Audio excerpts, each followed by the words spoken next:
Good morning, everyone. Another weekend upon us, another opportunity to go camping. I'm excited to say that I've got my friends out tonight, this weekend for a brisket cook. We're having a good time out here, and I'm excited also to say that Mike got his trailer. So this is what, your inaugural trip? This is the maiden voyage of the Expedition 2.0. Yeah. So now I got a buddy that we can do our, kind of the little mini pack type deal. So the purpose of this video really today is to talk about Mike's experience with, buying his trailer, what he's experienced so far. Like, you just got it in not too long ago, right? So got it in this week, yeah, last week, and right. got it configured enough to go out today. Yeah, and what's interesting is as we were comparing trailers, there's definitely some differences in the design since I bought my trailer. So I got mine in April of this year, and you got yours in November. And just within that time frame, there's been some design changes, improvements to the trailer here and there and that kind of thing. But there are some fundamental differences, which I think are worth mentioning as far as the trailer is concerned. But let's start with your experience. What's it been like the purchasing process and kind of working with JP and all that good stuff? I would have said it was extremely easy. You order online, as most people know. We came back from the Texas Avid Outdoors, and I literally ordered it that Monday. I was pretty familiar with the trailers because I had seen Tommy's, so I knew what options to get or not get. I pretty much got the same thing as he got, and then I added a couple of things. I got the Xantrex 2000, and I got the shelf across the back. That's a minor thing, and I got the Bluetooth system. Otherwise, I think we have pretty much the exact same trailers for the most part. Right. But the ordering was very easy. It was, if you've seen it, you checklist it. They call you the next day. They confirm it. Then they give you constant updates. Your initial 1,000 payment is due, and then your final wire transfer is due. And the process was very fast. Like I said, I got it.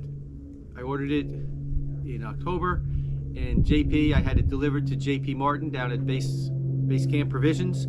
He called me to pick it up. I think it was like about 8 weeks later. It was around 60 days between the time I hit submit and the time it was available to be picked up in San Antonio. So it took me a day or two to clear my schedule, and I picked it up a day or two later from JP and drove it home that day. So I had it it was on my driveway within 64 days, I'd say, for sure. So, and and to compare that to my experience, I ordered mine in October of 2021 and didn't get it until April 1st of 2022. So mine was like a 6-month window. So the fact that they've gone from a 6-month wait period down to, what you said, 62 days, right? So literally 2 months. That's exceptional. Yeah. And that's shipped and everything. So that's pretty amazing.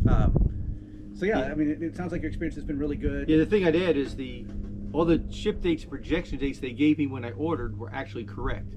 They had a targeted build date for November 25th, and they told me that was when it was actually built. It was ready the next day.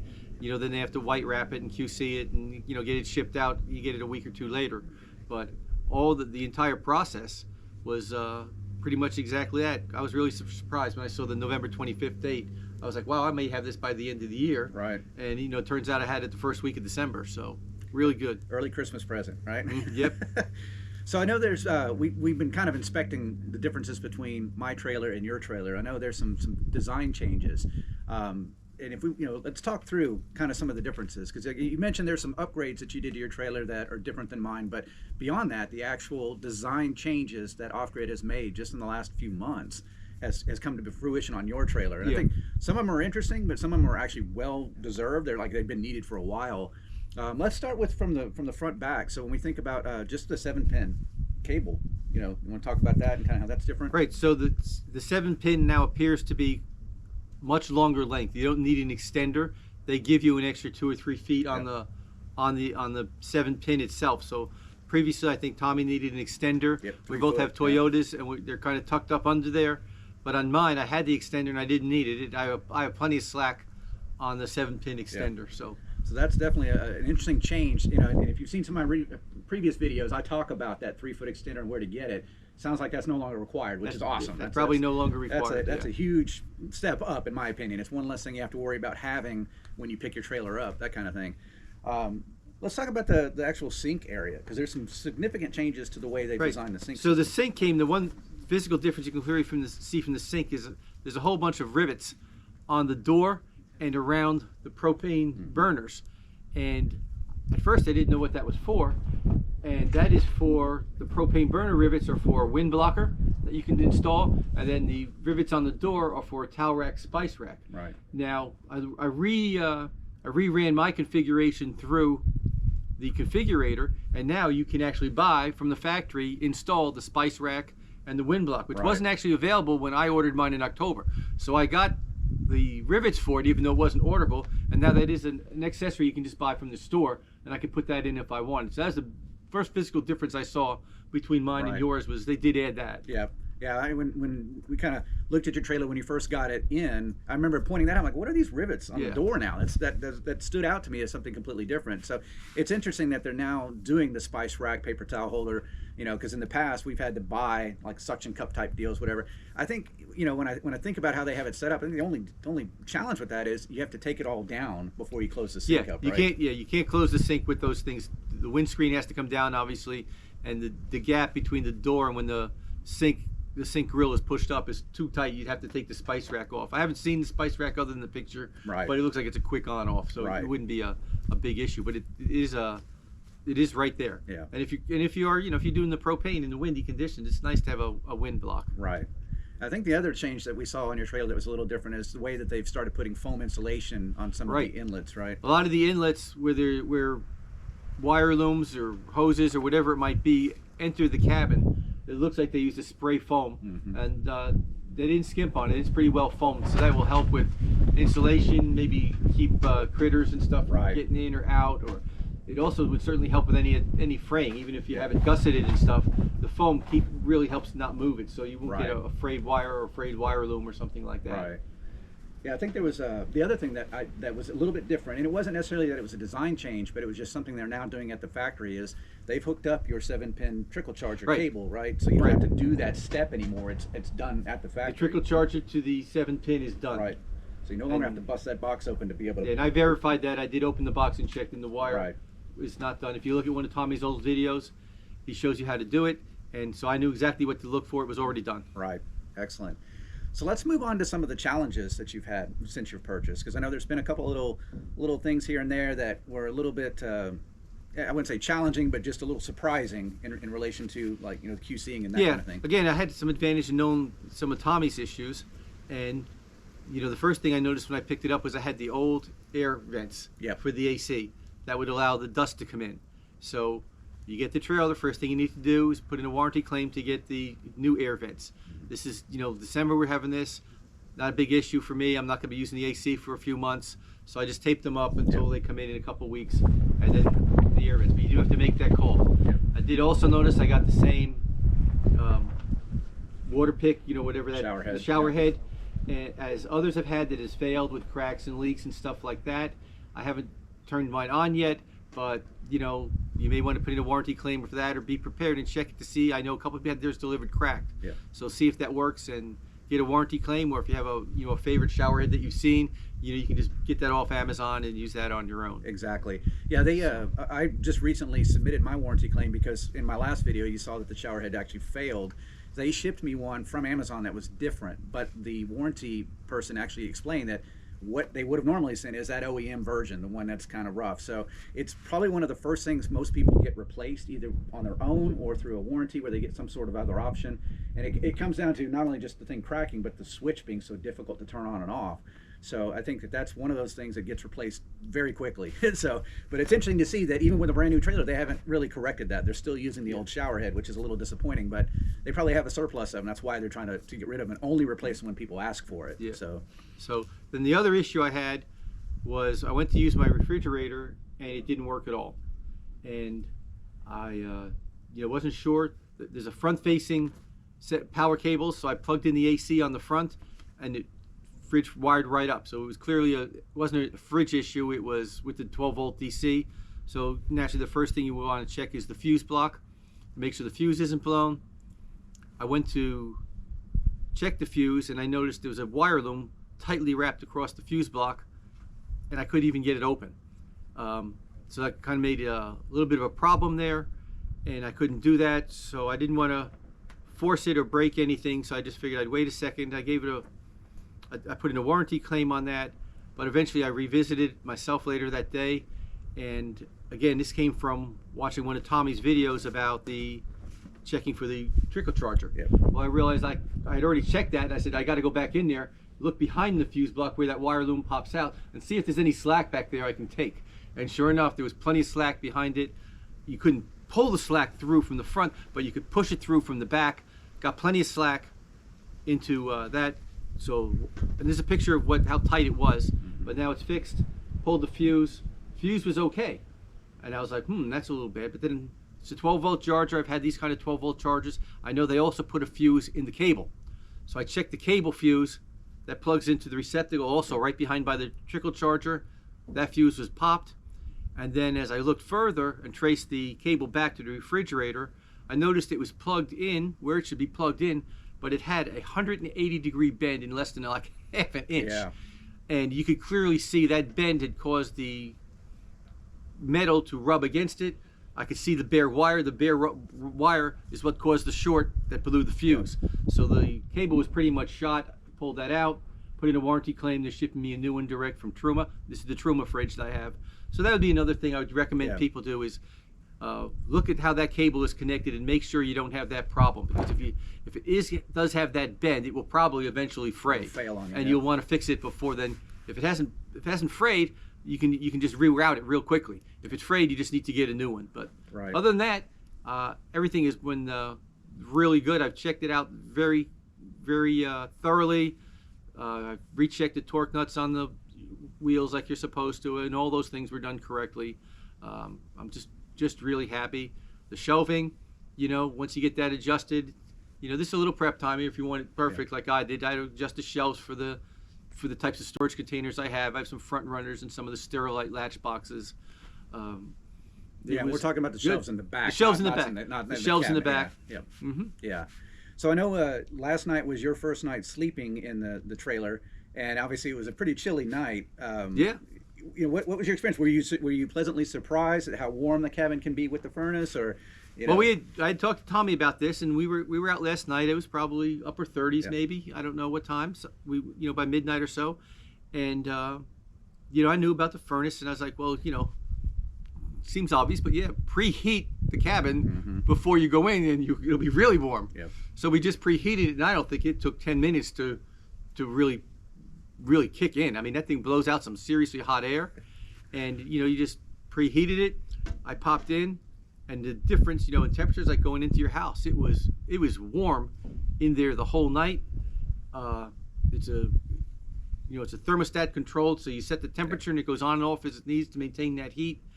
Being such a small volume thing, it can really heat it up very fast. Right. So it was amazing to me what a game changer it is. I mean, I think the two biggest game changers for having the inside type of sleeping arrangements are when it's going to be pouring rain and foul weather, or when it's incredibly cold. There's just no tent that can overcome those two. Right. And this overcomes both of them. It's roomy. It's very cozy in there.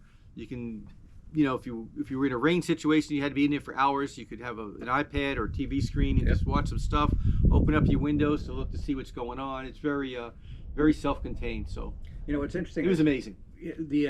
So in our camping situation here, we actually have someone that's got a rooftop tent that's parked relatively close to my trailer, and when you're in the trailer with the furnace running, it sounds like an AC type system. Like you kind of get used to that white noise. It's not really disruptive, but you're never really hearing it on the outside. And so one of the tent campers we had with us, I wouldn't say he complained, but he definitely mentioned that the furnace is pretty loud on the outside of the trailer, that he could hear it. So every time it kicked on, he could tell, oh, yeah, that's the furnace running. So there is a little bit of a noise concern, I guess, if you're in close proximity, but that's the first time I've heard that, right? I've never actually experienced that myself on the outside. So we just learned he's kind of on that back side. Yeah. You can see how our camp is set up. Our trailers are opposing each other, and he's on that side. What we'll need to do is bring him in a little further so that his tent opens up into this center section, and then he doesn't have that sound. It's just a way to set up the camp a little better for that, and then he won't hear anything. Right.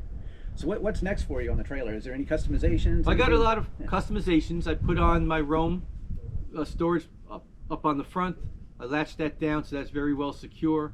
There's a few things. I put some tint on the window, on the lights, amber tint, so that for bug control and things like that. Again, we're not having that big problem now in December, but in the summer I'll have that. I've got a few things to do.